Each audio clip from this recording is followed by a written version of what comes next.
Hello dear aspirants, आज के इस वीडियो में हम पढ़ने वाले हैं संख्याओं के बारे में। अगर आप व्यापम का कोई भी एग्जाम की तैयारी कर रहे हैं या फिर कोई भी अलग कंपटीशन एग्जाम की तैयारी कर रहे हैं, अगर उसमें आपकी संख्याएं हैं, संख्याएं मीन्स आपकी पूर्ण संख्याएं, प्राकृत संख्याएं और संख्याओं के जो अलग अलग प्रकार हैं, उन सबको हम इस वीडियो में डिटेल से पढ़ने वाले हैं। तो सबसे पहले जान लेते हैं संख्याएं क्या है और संख्याएं किससे बनती है। तो जनरली आपको पता होगा कि जो संख्याएं हैं वो जो 10 संकेत रहते हैं। कौन कौन से 10 संकेत रहते हैं हमारे? जनरली हमारे 0, 1, 2, 3, 4, 5, 6, 7, 8 और 9, ये जो टोटल 10 संकेत हैं, इन 10 संकेत से ही मिलकर और इन 10 संकेत को क्या बोला जाता है? आपका अंक बोला जाता है। अंक यानी ये अंक है, इसको इंग्लिश में बोला जाता है आपका क्या? डिजिट। और इन्हीं डिजिट से, इन्हीं अंकों से मिलकर संख्या बनती है। यानी फॉर एग्जांपल 23 हो गया, 465 हो गया, ये जो क्या है अंकों से मिलकर बना है, ये क्या बना है आपका? ये बन गया आपका संख्या। ऐसे संख्याएं बनती है इनसे। अब इन संख्याओं में जो संख्याएं बनती है उनमें 2 चीजें होती हैं। कौन कौन सी 2 चीजें होती हैं? एक होता है आपका जातीय मान, एक होता है आपका जातीय मान, एक होता है आपका स्थानीय मान। 2 चीजें होती हैं, एक होता है जातीय मान, एक होता है स्थानीय मान। तो ये जो जातीय मान है वो कैसे जानते हैं? अगर हमको कोई ये संख्या दी गई है यहाँ पर, इसमें अगर हमको पूछा जाए कि भाई 3 का जातीय मान क्या है, तो 3 का जातीय मान क्या होगा? 3 का जातीय मान 3 ही होगा। मतलब भाई 3 है नंबर, वो 3 होगा, चेंज तो होने वाला है नहीं।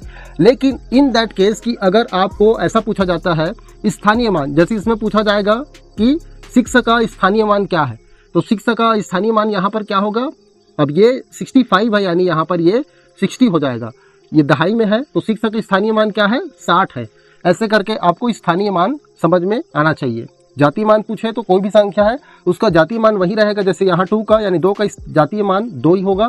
और यहाँ लेकिन अगर 5 का स्थानीय मान पूछा जाए तो 5 का स्थानीय मान 5 होगा। 4 का स्थानीय मान पूछा जाए तो 400 होगा। इस तरीके से हम जातीय मान और स्थानीय मान को समझते हैं।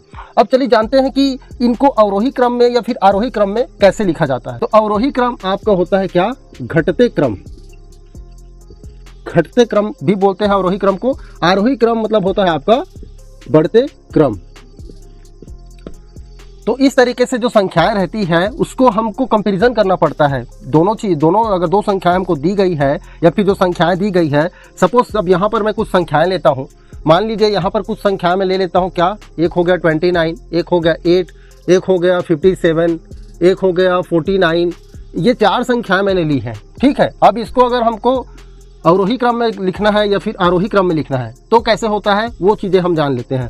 देखिए, अगर ये जो 4 संख्याएं मैंने ली है, इसमें अगर आप देखें तो सबसे छोटा संख्या कौन सा है और सबसे बड़ा संख्या कौन सा है, उसको पहले हमको देखना है। जब हम अवरोही क्रम को डिस्कस कर रहे हैं तो अवरोही क्रम में क्या करते हैं? घटते क्रम में लिखते हैं। तो यहाँ पर जो सबसे बड़ा संख्या उसको पहले लिखेंगे, उसके बाद उससे छोटा, उससे छोटा, उससे छोटा करके घटते हुए क्रम में लिखते जाते हैं। तो यहाँ पर क्या हो गया? 57 आएगा सबसे बड़ा, देन उसके बाद क्या है? 49 है, उसके बाद आपका 29 है, उसके बाद आपका 8 है। तो ये जो क्रम है अब वो क्या हो गया? आपका अवरोही क्रम। अब उसके बाद अगर देखिए इसी को आरोही क्रम में लिखना है तो आपका क्या हो जाएगा? सबसे पहले 8 आएगा, उसके बाद आपका 29 आ गया, उसके बाद आपका 49 आ गया, उसके बाद आपका 57 आ गया। तो इस तरीके से आप अवरोही क्रम और आरोही क्रम में दी गई संख्याओं को लिख सकते हैं। अब कुछ ऐसे संख्याओं को देख लेते हैं जिसमें थोड़ा डिफिकल्टी जाती है पहचानने में कि कौन सा बड़ा है कौन सा छोटा है। ऐसे संख्याओं को चलिए नजर डालते हैं। ओके, तो मैंने यहाँ पर 4 संख्याएं ली है। यहाँ पर ये 4 संख्याएं लगभग सिमिलर दिख रहे हैं। पहला नंबर है आपका 434 यानी 434, 434, फिर 343 है, 344 है और 433 है। तो अब इसको हमको अवरोही क्रम और आरोही क्रम दोनों क्रम में देखना है कि वो कैसे लिखा जाएगा। तो इसमें हमको सबसे पहले देखना है कि भाई अवरोही क्रम में हमारा घटते क्रम में रहता है, तो सबसे पहले बड़ा संख्या कौन सा है। तो बड़ा संख्या जानने के लिए हमको क्या है? पहले तो देखिए तीनों संख्याएं 3 डिजिट के हैं, 3 अंक के हैं, यानी सब बराबर है। तो 3 अंकों में जो सबसे बड़ा संख्या है, इकाई दहाई सैकड़े के हिसाब से 400 वाले जो संख्याएं हैं वो बड़े हैं। उसके बाद अगर यहाँ पर देखिए 2 संख्याएं ऐसे हैं जो 400 वाले हैं, यानी ये क्रम इसके हिसाब से ही बढ़ेगा। लेकिन अब इन दोनों में कौन सा बड़ा है? दूसरे नंबर पर यहाँ पर देखें हम लोग तो दोनों संख्याएं सेम है, यानी भाई ये दोनों में बड़ा है। चलो ये हो गया, ये दोनों सेम है। उसके बाद ये 3, ये दोनों सेम है। अब उसके बाद जो अगला नंबर है उसको हम नजर डालेंगे तो यहाँ पर ये 4 है और यहाँ पर ये 3 है, मतलब ये बड़ा है। हालांकि जनरली आपको आइडिया 434 है, 34 बड़ा है 33 से, लेकिन फिर भी समटाइम्स एग्जाम में कंफ्यूजन हो जाता है ऐसे नंबर्स को देखकर। तो अब उस हिसाब से अब ये क्या हो गया? 4 3 4, उसके बाद आपका आएगा 4 3 3। अब उसके बाद देखें इन दोनों में, ये देखिए ये दोनों का नंबर जो है 3 3 है, फिर उसके बाद ये 4 4 है। अब इसमें ये वाला बड़ा है 4, तो यहाँ पर 3 44 और उसके बाद आपका आएगा 3 4 3। सेम एस आपका आरोही क्रम में आ जाएगा। ये जो सबसे छोटा नंबर है वो पहले लिखेंगे और कैसे कंपेरिजन करके वो छोटा बड़ा निकालना है वो हम समझ चुके हैं। तो 3 4 3, उसके बाद आपका ये 3 4 4, फिर 4 3 3, फिर उसके बाद लास्ट में 4 3 4। तो इस तरीके से अगर सिमिलर नंबर रहे तो उसमें हम अवरोही क्रम या फिर आरोही क्रम निकाल सकते हैं। तो आई होप इसमें आपका पूरा डाउट क्लियर हो गया होगा आरोही क्रम और आरोही क्रम के लिए। अब चलिए हम जानते हैं नंबर्स के अलग अलग टाइप्स के बारे में। ओके, तो हम जानते हैं अब अलग अलग टाइप की संख्याओं के बारे में, संख्याओं के प्रकार के बारे में। तो सबसे पहले अगर मैं देखूं तो सबसे पहला संख्या का प्रकार लिख लेते हैं। जैसे हम जान चुके हैं कि इन अंकों से मिलकर संख्याएं बनती हैं, और ये संख्याएं क्या होती है, कंटिन्यूअसली आगे बढ़ती चली जाती हैं। मतलब कैसे 1 2 3 4 5, फिर ये 100 तक जाता है, फिर उसके बाद ये 1000 तक जाता है, फिर उसके बाद ये कहाँ तक जाता है, इन्फिनिट तक, अनंत तक ये संख्याएं जाती है। हमको सबको गिनती पता है जनरली। तो ये जो समूह बनते हैं, अलग अलग संख्याओं का समूह बनता है। जैसे ये जो संख्याएं हैं, अगर इसमें संख्या 1 से शुरू होता है तब वो संख्याएं क्या कहलाती हैं, वो कहलाती हैं आपकी प्राकृत संख्याएं, नेचुरल नंबर। वो क्या कहलाती हैं आपकी प्राकृत संख्याएं, जिसको इंग्लिश में बोला जाता है आपका नेचुरल नंबर। और n से डिनोट किया जाता है, यानी जब संख्याएं 1 से लेकर अनंत तक जाती हैं या फिर 1 से लेकर अनंत तक की संख्याओं का जो समूह होता है उसको हम क्या बोलते हैं, प्राकृत संख्याएं बोलते हैं। लेकिन इसमें याद रखिएगा स्टार्टिंग का जो 0 है वो नहीं रहता है प्राकृत संख्याओं में। अब लेकिन अगर संख्याओं में 0 से शुरू हो रहा है, मतलब 0 1 2 3 और ये कहाँ तक जाती है, आपके इन्फिनिट तक जाती है। अगर इस ग्रुप की बात करें तो ये जो ग्रुप है, जैसे ये प्राकृत संख्याओं का ग्रुप है, सेम ये जो ग्रुप है वो क्या कहलाता है, पूर्ण संख्याएं। वो क्या कहलाती हैं, पूर्ण संख्याएं। मतलब 0 नहीं था स्टार्टिंग में, अब ये क्या है, 0 यहाँ पर कंप्लीट हो चुका है, तो अब ये क्या हो गया, पूर्ण संख्याएं, जिसको इंग्लिश में क्या बोला जाता है, होल नंबर्स।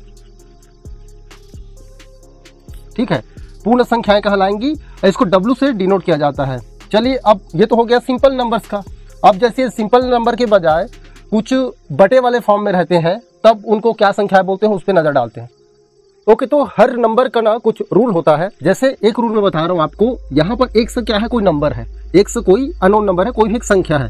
अब इसका हमेशा क्या रहता है, इसकी घात 1 रहती है, पावर 1 रहता है हमेशा, कुछ नहीं है, मतलब पावर 1 है। और हमेशा मल्टीप्लाइड बाय 1 रहता है, यानी 1 से हमेशा इसका गुणा रहता है, और ये हमेशा 1 से डिवाइडेड रहता है, भाग रहता है हमेशा 1 का। तो इसमें जो अब इस कंडीशन में अगर कोई नंबर है, सपोज 1/1, तो इसमें जो ऊपर वाली संख्या है उसको क्या बोलते हैं हम लोग, उसको बोलते हैं हम लोग अंश। ठीक है, और नीचे वाले संख्या को क्या बोलते हैं हम लोग, हर बोलते हैं। नीचे वाले संख्या को हम हर बोलते हैं। जैसे जनरली आपका 2/3 उसका एक एग्जाम्पल है। इसमें ऊपर वाला संख्या क्या है, अंश है, और नीचे वाला क्या है, आपका हर है। ठीक है, नीचे वाला आपका क्या है, हर है। तो अब इन संख्याओं में अलग अलग तरह की संख्याएं हमको देखने को मिलेंगी। जैसे कि सपोज आपको जैसे यहाँ पर 2/3 हो गया, या फिर ऋण 2/3 मिल सकता है, या फिर 4/5 ऐसे भी देखने को मिल सकता है, या फिर नॉर्मली आपका अगर 2 भी है तो कुछ नहीं तो बटा 1 ही है। तो इस तरीके से अलग अलग संख्याएं देखने को मिल सकती हैं। तो इस तरीके के जो संख्याओं का ग्रुप है उसको बोला जाता है क्या, आपका परिमेय संख्याएं। इनको क्या बोला जाता है, आपका परिमेय संख्याएं। परिमेय संख्याएं का एक रूल है, परिमेय संख्याओं का क्या रूल है कि उसका जो हर है, अंश की वैल्यू कुछ भी हो, अंश बराबर कुछ भी हो, लेकिन जो हर की वैल्यू है वो 0 नहीं होना चाहिए, तब वो इस कैटेगरी में आएगा। क्योंकि 0 का रूल क्या कहता है, अगर कोई भी संख्या में अगर 0 है नीचे में, उससे बटा 0 होता है तो वो क्या हो जाता है, उसकी वैल्यू 0 हो जाती है। हमेशा याद रखिएगा, कोई भी संख्या है उसके नीचे में अगर 0 है, अगर उसमें 0 भाग है तो उसका वैल्यू का आंसर क्या हो जाता है, 0 हो जाता है। तो इसका रूल है परिमेय संख्याओं का कि भाई 0 नहीं होना चाहिए। तो हमने जान लिया कि भाई परिमेय संख्या क्या है। इसको जैसे अगर -2 ले ले, या 3/2 ले ले, या फिर 7/-4 ऐसे कुछ करके हम डिनोट कर सकते हैं। अब जो संख्याओं को हम ऐसे डिनोट नहीं कर सकते, फॉर एग्जांपल √2 यानी करनी 2, करनी 3, करनी 5, ऐसे जो संख्या है, √2, √3, √5, अंडर रूट के अंदर में ऐसे अगर कुछ संख्याएं हैं तो उसको हम क्या बोलते हैं, अपरिमेय संख्या। इसको क्या बोलते हैं हम लोग, अपरिमेय संख्या बोलते हैं। इसको इंग्लिश में रेशनल नंबर बोलते हैं, इसको इर्रेशनल नंबर बोलते हैं। और ये जो दोनों का कैटेगरी है, ये जो कैटेगरी है, ये कैटेगरी और ये कैटेगरी, इन दोनों को अगर एक कैटेगरी में बोले तो उसको क्या बोला जाता है आपका, उसको बोला जाता है रियल नंबर यानी वास्तविक संख्याएं। उसको बोला क्या जाता है, वास्तविक संख्याएं। मतलब आपका जो ये जो परिमेय संख्या है, अपरिमेय संख्या, इन दोनों का एक कैटेगरी क्या होता है आपका, वास्तविक संख्याएं आता है, जिसको रियल नंबर के नाम से जाना जाता है। इंग्लिश में इसको रियल नंबर्स बोलते हैं, ठीक है।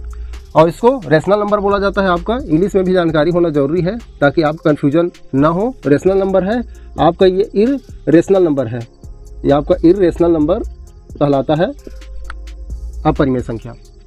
तो इस तरीके से ये कैटेगरी बन जाती है, एक ग्रुप बन जाता है, जिसमें कैसी वाली संख्या है, पहला परिमेय संख्या में अंश और हर वाली, और इसमें सभी संख्याएं आपकी करनी में होगी। तो इस तरीके की संख्याओं को अपरिमेय संख्या बोलते हैं। और इन दोनों का जो संख्याओं का ग्रुप है वो मर्ज होकर क्या कहलाता है, वास्तविक संख्या यानी कि रियल नंबर आपका कहा जाता है उसको। ओके, तो सारे संख्याओं को और दो ग्रुप में बांटा जाता है। वो दो ग्रुप कौन से हैं आपका है, एक होता है आपका सम संख्या, एक होता है क्या आपका सम संख्या, और एक होता है आपका विषम संख्या। अब ये विषम संख्या और सम संख्या किस हिसाब से कैटेगराइज किया जाता है, यहां से मैं नंबर लेना शुरू करूंगा। 0 आपका क्या आएगा, सम संख्या में आएगा। 1 आपका विषम संख्या में आएगा। 2 आपका सम संख्या आएगा। 3 आपका विषम संख्या आएगा। 4 आपका सम संख्या आएगा। 5 आपका विषम संख्या आएगा। 6 आपका सम संख्या आएगा। 7 आपका विषम संख्या आएगा। 8 आपका सम संख्या आएगा और 9 आपका विषम संख्या आएगा। तो सम संख्या वो संख्या है जिसको 2 से डिवाइड किया जा सकता है, और जो 2 से डिवाइड किए नहीं जा सकते उन सबको बोला जाता है क्या, विषम संख्या।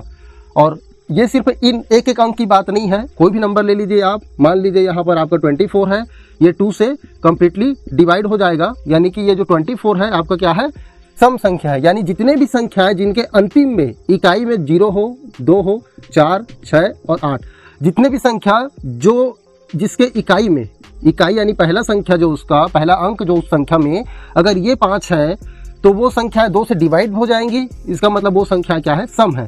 और जो संख्याएं जिनके अंतिम में इकाई में 1, 3, 5, 7, 9 यानी 11 हो गया, या फिर 23 हो गया, या फिर आपका 45 हो गया, या आपका 87 हो गया, एग्जाम्पल के लिए बता रहा हूं मैं, 239 हो गया या 229 हो गया, ये सारे एग्जाम्पल है किसके, विषम संख्या के, क्योंकि इन सब के अंतिम में 1, 3, 5, 7, 9 है। तो इस तरीके से हम सम संख्या और विषम संख्या को आइडेंटिफाई कर सकते हैं।